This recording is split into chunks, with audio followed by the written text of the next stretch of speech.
good morning from the Sports Desk. This is your Sunday Sport, and the plan for soon-to-be Olympian Caitlin Rooskrantz was to go to Tokyo, but due to the coronavirus, things have changed. The 18-year-old made history in 2019 and became the first South African artistic gymnast to qualify for the Olympic Games in 15 years. Rooskrantz has been given a chance by Sunlam to show South Africa and the world the routine that she would have performed at the Games on this exact day. I'm going to be chatting to Caitlin right now. Thank you very much for joining us, Caitlin. I have to say it was quite a treat to be able to watch the performance that you would have done at the Olympics, and we saw the trend hashtag the Olympian trending. How are you feeling about that performance? For me, it was flawless, but I'd like to know if you think you would have nabbed gold with it. Yeah, over the moon, about how it went. I was quite stressed and nervous about the routine, but I'm feeling, I still feel like I'm, still kind of bubbling and on edge a little, from the routine. But I definitely do believe it was one of my best performances, maybe not as amazing as my Hungry Bar routine. I think that one was still the best. But, from being in lockdown for, almost 3.5 months and only coming back, a month and a half ago and getting this together, I am really pleased with how it went. Talk me through the process and the preparation that goes into putting together the set that you displayed on the uneven bars. Yeah, so a routine like that, I believe that I've been working for something like that my whole gymnastics career, and I've been doing gymnastics for 12 years. Yes, I've been doing that specific routine for maybe about, going on 2 years, but from the moment you get into gymnastics and you start in the levels and doing the routines, all those basics you use at the beginning, you use to compose your routine. Every skill that you do starts with the basics that you once learned, so I would like to say that I believe I've worked my entire life, to get that routine together.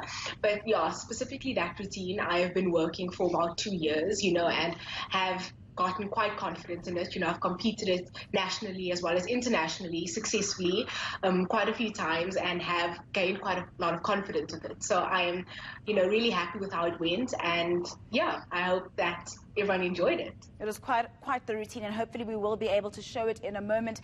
Caitlin, you've made history by becoming the first South African artistic gymnast to qualify for the Olympics in 15 years rather. Talk to me about the qualification process. It wasn't an easy one. There were a number of cancelled and postponed plans, as well as some injury issues, weren't there? So I, just like the bar routine, I do believe that, the Olympic Games was something that I worked for my whole life. From a young age, specifically from about the age of 10, 11, you have the dream. I had the dream to go to the Olympics one day. That was always my long-term goal. It was where I wanted to be one day. So, I believe that it wasn't, if I look at it specifically, it was probably around just after my knee operation in 2017, where my coach and I sat down and okay, this is the road to Tokyo, to the qualifying event, and really planned, the next 2 years out specifically to get, to qualifying last year. But I believe I've worked my whole life, to get to qualifying to the Olympic Games last year. Yeah, the journey was not easy. There were a lot of setbacks that I had encountered, a lot of minor injuries here and there, a lot of setbacks, but the biggest one being the knee surgery that I mentioned that I had to go for in 2017. I went for the knee surgery mid-2017 and was out for the rest of the year completely. It was a 6 to 9 month recovery period, which was really long, and due to that, I was not chosen. Well, I was declared medically unfit for the 2018 Commonwealth Games in the beginning of 2018, which was a huge blow for me because together with the Olympic Games, that was something I had been working for, my whole life. It was one of the long-term goals I had been pushing for. So to not be chosen for that team was a really big disappointment. But despite that, I still made a really big comeback in 2018, winning my first senior national title, as well as winning the Gymnast of the Year and many other big achievements. And I carried on that energy into 2019, where I had an amazing year. I matriculated that year as well as ended up qualifying for the Olympic Games. It was, a really big moment for me, but I even remember it was about June of 2019 last year, I actually picked up quite a severe ankle injury when I was overseas at a training camp. And, initially it was the scariest thing for me because I knew that I had an Olympic qualifier in under 3 months.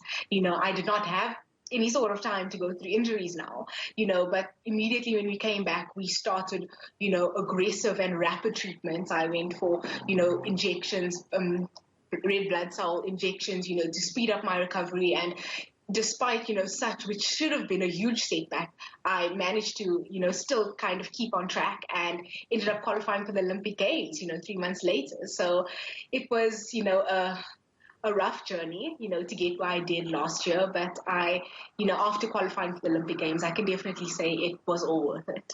Now, you mentioned the rough journey. 2019 clearly brought along with it many challenges, and this year was almost supposed to be smooth sailing. But then back in March, you went for your first international competition, and in Azerbaijan, and there you reached the final in the bars, and all of a sudden, just before the final, they decide to cancel the entire competition because of COVID-19. Now, that must have been a major blow, and the question is, just how has COVID-19 affected your plans? I know you did get a little bit of a time out, but how much of a change did it bring into your planning? Yeah, so COVID-19 has, I can definitely say, as an elite athlete, thrown out a lot of the plans that we had for this year.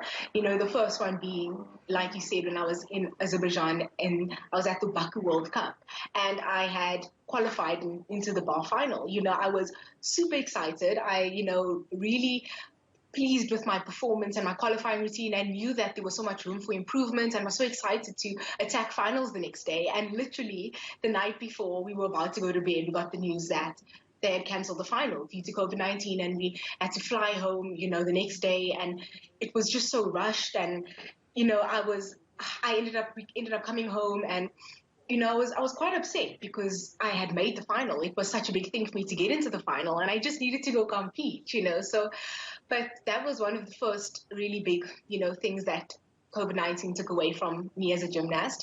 Thereafter, we didn't get to compete in the African Championships, of which we trialed for in the beginning of the year in February, and I actually placed first at the trial. And a big goal of mine was to go to the African Championships and try and win the African Championship title. And I didn't get that, as well as I was supposed to go to a Welsh training camp. I was supposed to go to a Turkey World Cup, and then obviously the big Olympic Games. So we had a lot lined up for 2020, and it was supposed to be my biggest year yet.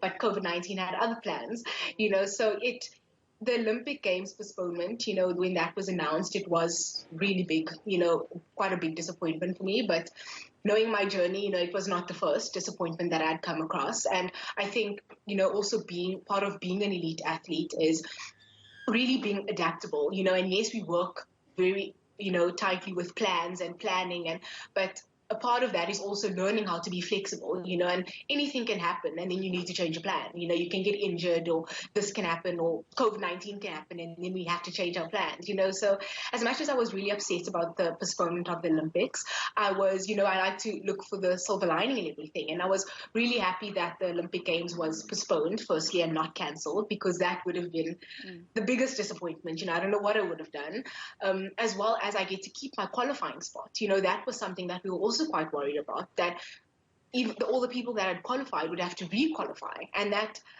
yes, okay, we can deal with that. Then we just change our plan and we work towards the new qualifying event. But I qualified, and that was the hardest part, to qualify for the Olympic Games, and I had done that. So I was really happy that I could have kept my spot. And then also, if you ask any athlete, doesn't even have to be a gymnast, I don't think anyone will say no to more preparation time. So that was also a big positive, that I have a whole year to not only get back to where, I was, but be better, upgrade some of my routines and be even better than I was going to be this year, So I do also believe that, Sunlam, with this big opportunity that they've given me to perform the routine that I've just performed, it made it feel, a lot better with not having the Olympics this year. And I still got the opportunity to have competed the routine I would have competed, for the whole of South Africa. Yeah, Sunlam absolutely playing a vital role there in making this happen, and that's where I want to bring in Head of Brands at Sunlam, Mariska Oosthuizen. Mariska, thank you very much for your time. I mean, this is an absolutely historic moment for the country and for Caitlin too. What made Caitlin the right person that you saw your brand aligning itself with? Why is she the person that represents the brand? Morning, Mandy. Thank you so much for having me. I haven't had an opportunity to speak to Caitlin this morning, so I just wanted to say, Caitlin, well done. That was such a powerful performance. I was pretty emotional this morning watching that. You're such an inspiration to so many, and I think, Nani, that's why Sunlam chose Caitlin. So 2020 has been a challenging year for most of us. Lots of plans have been put on pause, postponed, like the Olympic Games, cancelled even for some people. But the one thing that Caitlin did is she kept her eye on the prize. She just refocused her plans, and she never let her setbacks get her down. And we want to encourage all South Africans. There's so many of us that have goals and dreams and plans, and we want to encourage everyone, to make new plans, because that's what we do at Sunlam every day. We help people make plans. Absolutely, Mariska. It is Women's Month. They've already honoured one amazing young woman today. Does Sunlam have any more plans to continue honouring women throughout the month? Yeah, absolutely, absolutely. We're actually going to have Caitlin be, our keynote speaker at a Sunlam Day Women event, where we're going to have all of our female employees get together from across the continent. And in that way, honor women. We're going to raise some money through that, and that will go to cancer, which is a long-standing relationship for Sunlam. We've also got some other sort of digital campaigns planned, and for us, it's all about empowering women with education and through financial resilience. All right, thank you very much, Mariska and Caitlin. Let's leave it there. That was, of course, 18-year-old soon-to-be Olympian Caitlin Rooskrantz joining us to talk about her historic performance, along with Sunlam Head of Brands, Mariska Oosthuizen.